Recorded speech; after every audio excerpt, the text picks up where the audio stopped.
வணக்கம். கதையை கேட்கவும் லைக் பண்ணுங்கள், கமெண்ட் பண்ணுங்கள், மேல் இருக்கும் பெல் பட்டனை அழுத்தவும்.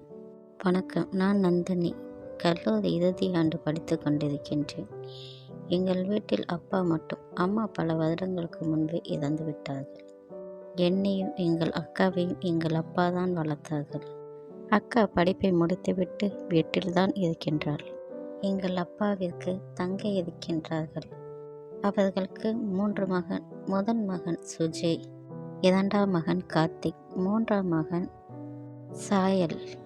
எனக்கு சுஜய் மீது காதல். என் காதலை எங்கள் அக்காவிடம் சொன்னேன். சுஜய் ஏனென்றால் நல்ல படித்தவன், பெரிய கம்பெனியில் வேலையில் இருக்கின்றான். சுஜய் அமைதியானவன், நல்ல அழகானவன், அனைத்து பெண்களுக்கும் பிடிக்கும். அனைத்து பெண்களோடவும் பண்பாகவும் பாசமாகவும் பழகக்கூடியவன், பெண்களை மதித்து நடப்பவன். அதனால் எனக்கு மிகவும் பிடித்து விட்டது. கார்த்திகை எனக்கு பிடிக்காது. குடிக்காதவன், வேலைக்கு சென்றால் அனைத்து பணத்தையும் தனக்காக வைத்துக்கூடியவன். அவன் யாரையும் மதிக்க மாட்டான். அவன் பெண்களிடம் பழக தெரியாதவன். அதனால்தான் எனக்கு அவனை பிடிக்காது. அக்காவிடம் சுஜயை திருமணம் செய்து கொள்ள வேண்டும் என்று சொன்னேன். அக்காவிற்கு சம்மதம். அப்பாவிடம் இதை பற்றி பேசி உனக்கு சுஜியுடன் திருமணம் செய்து வைக்கிறேன் என்று அக்கா எனக்கு நம்பிக்கை கொடுத்தாள். ஆனால் அக்கா என்னை ஏமாற்றிவிட்டாள். சுஜயை அக்கா திருமணம் செய்து கொள்வதாக அப்பாவிடம் சொல்லிவிட்டாள். அப்பாவும் உடனே சம்மதம் சொல்லிவிட்டார்கள். எனக்கு அக்கா மீது கோபம் வந்தது. அக்கா என்னை ஏமாற்றிவிட்டாள் என்று நானும் அக்காவிடம் சண்டை போட்டேன். எனக்கு நீ துரோகம் செய்து விட்டாய் என்று நான் கத்தி கொண்டிருந்தேன். அக்கா என்னிடம் எனக்கு சிறு வயதிலிருந்தே சுஜயை ரொம்ப பிடிக்கும். அவன் நல்ல படித்தவன், நல்ல வேலையில் இருக்கின்றான், எந்த பெண்ணுக்கு தான் பிடிக்காமல் போகும் என்றாள் அக்கா. என் அக்கா என்னை ஏமாற்றியதை தாங்க முடியவில்லை. நான் நினைத்தவன் எனக்கு கிடைக்கவில்லை. மனதுக்குள் கவலையும் சோகமும் நிறைந்திருந்தது. சில நாட்களில் சுஜயும் அக்காவிற்கும் திருமணம் நடந்தது. அந்த திருமணத்தை கண்டு கொள்ள எனக்கு விருப்பமில்லை. அப்பா பிடிவாதத்தால் நான் திருமணம் அன்று அக்காவிடம் நின்றேன். சில நாட்களில் அனைத்தும் மாறிவிட்டது. நானும் படிப்பை முடித்துவிட்டு அப்பாவிற்கு துணையாக வீட்டில் இருந்தேன். சில மாதம் கழித்து எங்கள் அத்தை என்னை அவர்கள் 2ஆம் மகனுக்கு திருமணம் செய்து வைக்க ஆசைப்பட்டார்கள். கார்த்திக்கை நான் திருமணம் செய்து கொள்ள மாட்டேன் என்று நேரடியாக சொல்லிவிட்டேன். அவன் குடிப்பவன், பெண்களை மதிக்க தெரியாதவன். அவனை நான் திருமணம் செய்து கொண்டால் என் வாழ்க்கை வீணாகிவிடும் என்றேன். ஆனால் அக்கா அத்தையுடன் சேர்ந்து கொண்டு என்னை பிடிவாதமாக கார்த்தியுடன் திருமணம் செய்து வைக்க முடிவெடுத்தார்கள். அப்பாவிற்கும் வயதாகிவிட்டது. உன் திருமணத்தை பார்க்க வேண்டும் என்று அப்பா ஆசைப்படுகின்றார் என்று அக்கா சொன்னாள். 3 பேரும் கட்டாயப்படுத்தியதால் நானும் திருமணத்துக்கு சம்மதம் சொல்லிவிட்டேன். எளிய முறையில் திருமணம் நடந்தது. அக்கா ஏன் என் மேல் கோபம் என்று எனக்கு தெரியவில்லை. என்னை கார்த்திகுடன் திருமணம் செய்து வைக்க சொல்ல ஏன் அக்கா சொன்னாள் என்று அக்கா மேல்தான் கோபம். அவளுடன் நான் பேசுவதை நிறுத்திவிட்டேன். அன்று முதலிரவு காத்திருந்தேன். கார்த்திக் வந்தான். நல்ல குடிபோதையில் வந்தான். அவன் தள்ளாடிய நிலைமையில் வந்தான். சுயநினைவு இல்லாத நிலைமையில் வந்தான். அவனை பார்த்தவுடன் எனக்கு பயம் வந்துவிட்டது. நான் பயந்து போய் நடுக்கத்தில் நின்று கொண்டிருந்தேன். என் கைகளை பிடித்து இழுத்தான். என் கண்ணாடி வளையல் உடைந்து போனது. என் புடவை இழுத்தான். என் ஆடைகள் கிழித்து எடுக்கப்பட்டது. அவன் கைகள் நகங்களால் அனைத்து என் உடலிலும் காயங்கள் ஏற்பட்டது. கத்தி அழுக வேண்டும் போல் எனக்கு தோன்றியது. ஏனென்றால் கணவன் யாரிடமும் எதுவும் சொல்ல முடியாது. படுக்கையில் தள்ளினான். அவன் இஷ்டத்துக்கு என்னால் நடந்து கொண்டான். உடல் முழுவதும் காயங்கள் கடி என்று சென்றது. அவன் சுயநினைவு அவனுக்கே இல்லை. என்ன நடக்கின்றது என்று அவனுக்கு தெரியவில்லை. என் தலையில் சூடிய பூ கசக்கப்பட்டது. என் கண்ணாடி வளையலை உடைத்தான். என் உதட்டில் காயங்கள். சற்று நேரங்களில் அனைத்தும் முடிந்துவிடும் என்று நானும் இருந்தேன். நான் கண்களில் கண்ணீருடன் கார்த்திக் வெறித்தனமாக நடந்து கொண்டான். சற்று நேரங்களில் அனைத்தும் முடிந்துவிட வேண்டும் என்று நினைத்து கொண்டிருந்தேன். அனைத்தும் முடிந்துவிட்டது. சென்று படுத்து விட்டான். என்னை விட்டால் போதும் என்று நானும் சென்று விட்டேன். விடிந்ததும் உடல் வலி, காயங்கள் எல்லாம் ஏற்பட்டது. இந்த நிலைமையில் நான் அழ மட்டுமே முடிந்தது. இதற்கெல்லாம் காரணம் எங்கள் அக்கா என்று எனக்கு கோபம் வந்தது. எனக்கு துரோகம் செய்து விட்டால் கோபப்பட்டு என்ன முடியும்? எல்லாம் என் தலைவிதி என்று நான் நினைத்து கொண்டேன். கார்த்திக் கொடுத்துவிட்டு தினமும் இரவு நேரங்களில் தாமதமாகத்தான் வருகின்றான். அவனுடைய அன்பு பாசத்துக்காக காத்து கொண்டிருக்கின்றேன். இதற்கிடையில் எங்கள் மாமா என்னிடம் அவ்வப்போது எனக்கு ஆதரவாக பேசுவார்கள். எனக்கு மிகவும் பிடிக்கும், மகிழ்ச்சியாக இருக்கும். உனக்கு நான் இருக்கின்றேன், நீ கவலைப்பட வேண்டாம் என்று சொல்லும்போது எனக்கு அவ்வளவு மகிழ்ச்சியாக இருக்கும். இது போன்ற கணவன் எனக்கு கிடைக்கவில்லையே என்று கடவுள் மீது கூட எனக்கு கோபம் வந்தது. அக்கா மீது சுஜி அதிகமாக காதல் இருப்பது, அதை பார்க்கும்போது எனக்கு சற்று ஏக்கமாகவே இருக்கும். சுஜையுடன் அதிகமாக பேசிக்கொண்டிருப்பேன். அவனுக்கு எது வேண்டுமென்னாலும் என்னிடம் கேட்பான். நான் சமைத்தால் சுஜைக்கு பிடிக்கும் என்று என்னிடம் பாராட்டுவான். எனக்கும் மகிழ்ச்சிதான். கார்த்திக் என்னிடம் அதிகமாக பேசுவதில்லை. அவனுக்கு தேவை என்றால் மட்டும் இரவு நேரங்களில் என்னிடம் பேசுவான். அதிலிருந்து நான் விலகி செல்ல நினைப்பேன்.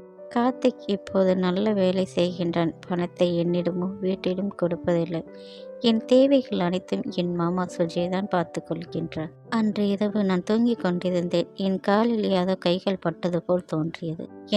எனக்கும் கார்த்திக் தான் என்று தோன்றியது. ஆனால் அன்று இரவு கார்த்திக் நண்பனின் திருமணத்துக்கு செல்கிறேன் என்றான். பின்பு யாராக இருக்கும் என்று என் வேகத்தில் ஒளியேற்றினேன். அப்பொழுது நான் கண்ட காட்சி எனக்கு அதிர்ச்சி உண்டாக்கியது. நின்றவன் சுஜய். என்னவென்று கேட்டேன். நந்தினி, உன்னை எனக்கு மிகவும் பிடிக்கும். என் தம்பியால் உனக்கு எந்த பலனும் இல்லை. உன்னுடன் மறைமுகமாக வாழ்ந்து கொள்கிறேன். இதை பற்றி நான் யாரிடமும் சொல்ல மாட்டேன். உன் அக்காவிற்கும் யாருக்கும் தெரிய வேண்டாம். உனக்கு அனைத்தும் நான் செல்கின்றேன். என்னிடம் சுஜய் அப்படி பேசியது கோபம் வந்து விட்டது. அவனை திட்டிவிட்டு வெளியே அனுப்பிவிட்டேன். சிறிது நேரம் உட்கார்ந்து கொண்டிருந்தேன், என் தலைவிதியை நினைத்து. அடுத்த நாளிலிருந்து சுஜையுடன் நான் பேசுவதில்லை. என் கணவன் மட்டும் சரியாக இருந்தால் இவன் இப்படி பேச தேவை இருக்காது என்று நினைத்து கொண்டேன். எனக்கு சுஜையை பார்க்கின்ற பொழுது கேவலமாக இருந்தான். இதை பற்றி நான் அக்காவிடம் சொல்லலாம் என்று நினைத்தேன். ஆனால் அனைத்தும் அக்காவிற்கு தெரிந்து விட்டது என்று எனக்கு அப்பொழுதுதான் தெரிந்து கொண்டேன். அக்காவே என்னிடம் வந்து பேசினாள். நந்தினி, உன் வாழ்க்கையை நான் வீணாக்கவில்லை. உனக்கு நல்ல வாழ்க்கையை தான் கொடுத்திருக்கின்றேன். சுஜய் அழகானவன், நல்ல படித்திருக்கின்றான். ஆனால் அவன் கேவலமானவன். பெண்களை எப்போதும் தவறாக பயன்படுத்தி கொள்வான். அவனுக்கு ஒரு பெண்ணை பிடித்து விட்டால் அவன் அனுபவித்து விடுவான். இதை நான் வந்த சில நாட்களிலே புரிந்து கொண்டேன். இதை பற்றி நானும் அதிகமாக பேசுவதில்லை. ஏனென்றால் அவன் கணவனாகிவிட்டான். அவனை விட்டு நான் எங்கு சென்று வாழ முடியும்? என் தலைவிதி என்று நான் வாழ்ந்து கொண்டிருக்கின்றேன். நீ நினைத்தது போல் கார்த்திக் கெட்டவன் இல்லை. அவன் இன்று வரை என் தாய்க்கு நிகராகத்தான் என்னை பார்க்கின்றான். அவன் இன்று வரை என்னிடம் பேசியதில்லை. அப்படி பேசினாலும் அன்பாகவும் மரியாதையாகத்தான் பேசுவான். அவன் குணம் வந்த சில நாட்களில் நான் புரிந்து கொண்டேன்.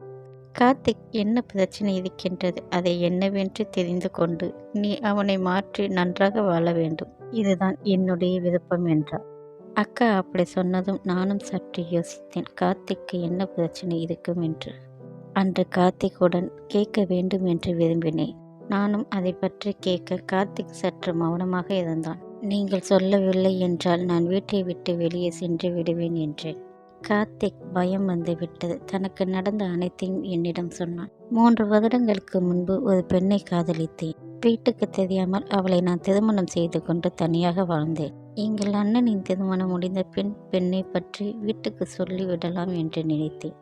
நானும் அவளும் சந்தோஷமாக வாழ்ந்தோம். இந்த விஷயம் வீட்டுக்கு யாருக்கும் தெரியாது. அவளுக்கு என் நண்பனை பிடித்திருக்கின்றது என்று சில நாள் கழித்து தான் எனக்கு தெரிய வந்தது. அவன் நல்ல வசதியானவன். அவனோடு தான் நான் வாழப்போகின்றேன் என்று கடிதம் எழுதி வைத்துவிட்டு சென்று விட்டாள். அன்றிலிருந்து பெண்கள் என்றால் ஏமாற்றம் என்று நான் தெரிந்து கொண்டேன். உன்னிடம் நான் கடுமையாக நடந்து கொண்டதும் அதனால்தான். ஆனால் நீ உன்னிடம் நான் அன்பும் பாசமாக நடந்து கொள்ள வேண்டும் என்று நீ நினைத்தாய். நான் உன்னை புரிந்து கொள்ளவில்லை. என்னை மன்னித்து விடு என்று கண்கள் கலங்கினான். நான் கார்த்திகை பற்றி தெரிந்து கொண்ட பின் முழுமையாக அவனை மாற்ற நினைத்தேன். என்னுடன் அன்பு பாசமும் அவனை முற்றிலும் மாற்றிவிட்டது. என் மேலும் இருந்த நம்பிக்கை கார்த்திக் முற்றிலும் மாறிவிட்டான். தனியாக தொழில் தொடங்கினான். அதில் நல்ல வருமானம், வெற்றியும் அடைந்தான். வீட்டில் அனைவரும் கார்த்திகை ஏற்றுக்கொண்டார்கள். வீட்டில் அனைவரும் மகிழ்ச்சியாக அடைந்தார்கள். தம்பி மாறிவிட்டதால் சுஜையும் தன்னை மாற்றிக்கொண்டான். தம்பிக்கு கிடைக்க வேண்டிய மதிப்பு தனக்கும் கிடைக்க வேண்டும் என்று சுஜய் தன்னை தானே மாற்றிக்கொண்டான். எங்கள் அக்காவின் வாழ்க்கையும் சந்தோஷமடைந்தது. கார்த்திக் மீது நான் அதிக காதல் கொண்டு எங்கள் காதலின் பரிசு 3 குழந்தைகள். நான் சந்தோஷமாக வாழ்கின்றேன். அழகையும் வெளித்தோற்றங்களையும் வைத்து நாம் நல்லவன் என்று உடனே நம்பி விடுகின்றோம். ஆனால் பழகி பார்த்தால்தான் தெரியும் அவன் எவ்வளவு பெரிய அயோக்கியன் என்று. பெண்களுடன் பேசாதவன்கள், கோபமாக பேசுபவர்கள், கொடிகாதன்கள் அனைவரும் தான் நாம் தவறாக எடை போட்டு விடுகின்றோம். கெட்டவனுக்குள்ளும் ஒரு நல்லவன் வாழ்கின்றான், நல்லவனுக்குள்ளும் ஒரு கெட்டவன் வாழ்ந்து கொண்டுதான் இருக்கின்றான். நாம் பழகி பார்த்தால்தான் தெரிகின்றது யார் நல்லவன் யார் கெட்டவன் என்று. வெளி தோற்றங்களை வைத்து யாரையும் எளிதில் நம்பிவிடக்கூடாது. குடிப்பவன் கெட்டவனும் இல்லை, குடிக்காதவன் நல்லவனும் இல்லை. இந்த உலகில் நான் பார்த்து விட்டேன். அதை நான் நன்றாக புரிந்து கொண்டேன். எங்களுக்கும் நல்ல வாழ்க்கை தான் அமைந்திருக்கின்றது. எங்கள் அக்காவிற்கும் கடவுளுக்கும் நன்றி சொன்னேன். நன்றி, வணக்கம். கமெண்ட் பண்ணுங்கள், லைக் பண்ணுங்கள், மேல் இருக்கும் பெல் பட்டனை அழுத்தவும். நன்றி.